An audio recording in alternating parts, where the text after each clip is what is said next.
Here are 3 creative strategies that you can implement to bring your mortgage payment down quicker than simply saving for a higher down payment. Before I dive too deep into this, I just want to remind everybody that your lender should be walking you through all these additional options.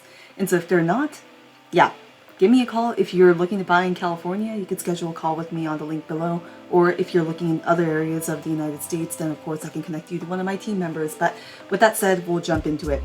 Strategy number 1 is going to be buying your interest rate down with points. When it comes to mortgage rates, a lot of people tend to think that you input the parameters and no matter the bank or lender you're speaking with, after we price out that scenario, that one rate pops out at you. But in reality, actually, we're always looking at a list of interest rates, never just one. Let's say we priced out a loan today together, and these are the rates that I'm looking at. For any bank or lender, there's always something typically called a par rate, and what the par rate is the rate that you could choose to lock into that day without any additional out-of-pocket expenses due from you. Let's say the par rate was a 6% for your scenario on a given day.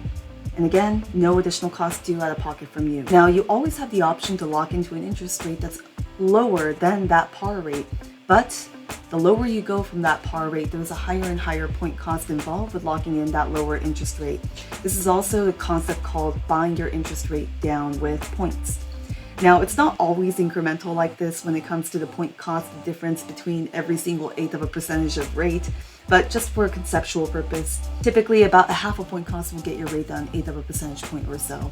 So even if the par rate on a given day was that 6%, you can still choose to lock into, let's say, a 5.75%, but a 1 point cost associated with that rate, and 1 point would equate to 1% of the loan amount and dollar amount cost.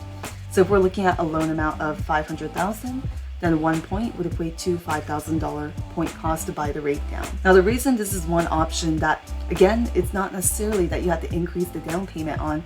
It's a quicker way to get your payment down than simply applying the extra funds you may have available towards an additional down payment. Because the loan's amortized over a 30-year time frame. That's a pretty dang long time.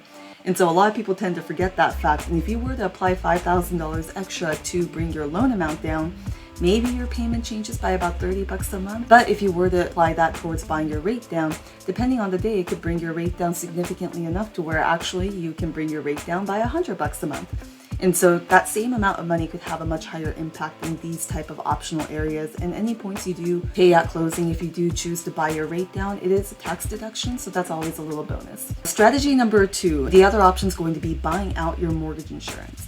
Now, with mortgage insurance, for conventional financing specifically, FHA, there's no way to avoid it, but with conventional Fannie Mae, Freddie Mac loans, you actually have the option to buy out your mortgage insurance by paying a single premium at closing, and then you never even have mortgage insurance to worry about. This is why it kind of blows my mind that a lot of people wait to save 20% down just to avoid the dreaded mortgage insurance. Now, if you have a good credit score, mortgage insurance payments are really not that bad if you go with a conventional loan.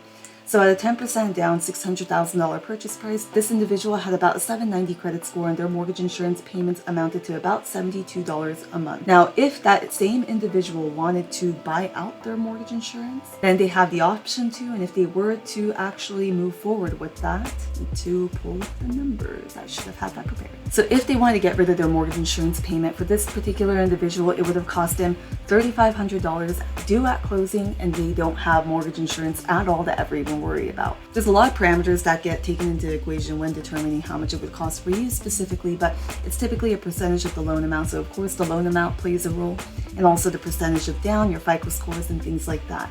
Compare that to an individual who might be thinking, shoot, I don't want mortgage insurance. I've heard it's terrible and awful online.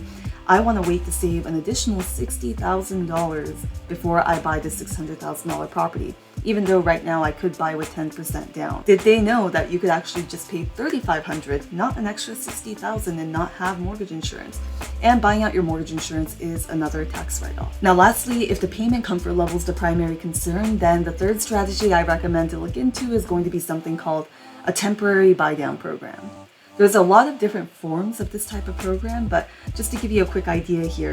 So if you were buying a home at a loan amount of $665,000, and let's say whatever the rates are at the time, again, this is just for conceptual purpose, but let's say the rate was at 5.5 that they were looking to lock into.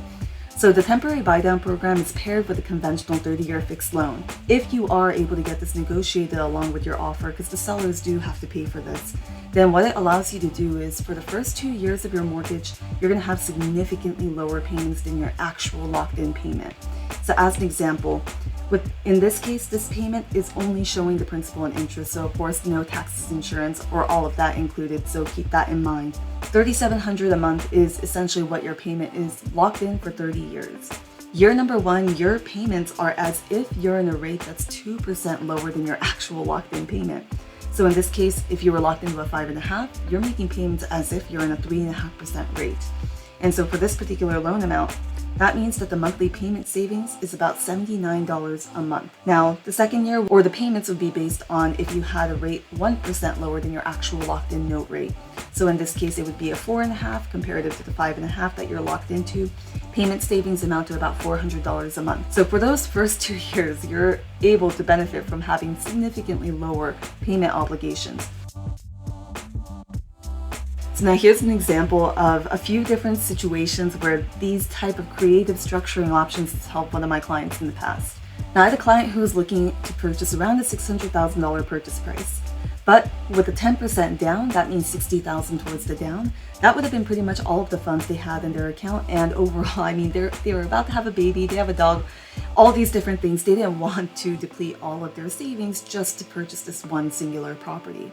And so what I showed them is an example of, okay, well, let's compare a 10% down typical kind of loan structure where it's basically a par interest rate, not buying it down, and monthly mortgage insurance, not buying it out.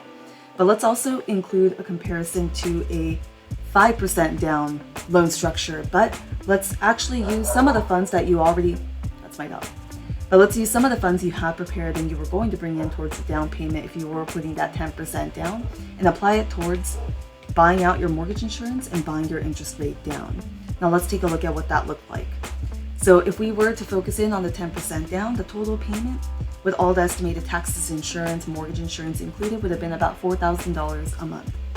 Now, the total cash to close with this scenario would be $600,000 purchase price, 10% down being $60,000, and then $540,000 would be the loan amount. We are not buying the rate down, we are not buying out the mortgage insurance because again, we're assuming in this scenario they won't have the extra liquidity to play with. Now, usually for closing costs, I just recommend a budget and prepared. It's the higher estimate, but much better to have more prepared than less. So I usually recommend a 2% number, but that would amount to, in this case, 12 grand. And so let's say the total cash to close all in was 72,000. Now on the right-hand column, again, we're doing a $600,000 purchase price, but we are doing a 5% down instead of the 10. Now, strangely enough, with the mortgage insurance bought out, you'll notice that the payments are actually lower on the lower down payment structure. Now let's compare the cash to close as well. Now, $600,000 purchase price, loan amount would be $570K with the 5% down to $30,000. We're assuming like a buy down of the interest rate of 1.5 points or so, and then also getting rid of your mortgage insurance. And with a 5% down with a good FICO score, this was the cost to do so. And friendly reminder that these two categories are tax deductible for the year you buy the home. And of course, like I mentioned earlier, that 2% budgeting number for the total closing costs.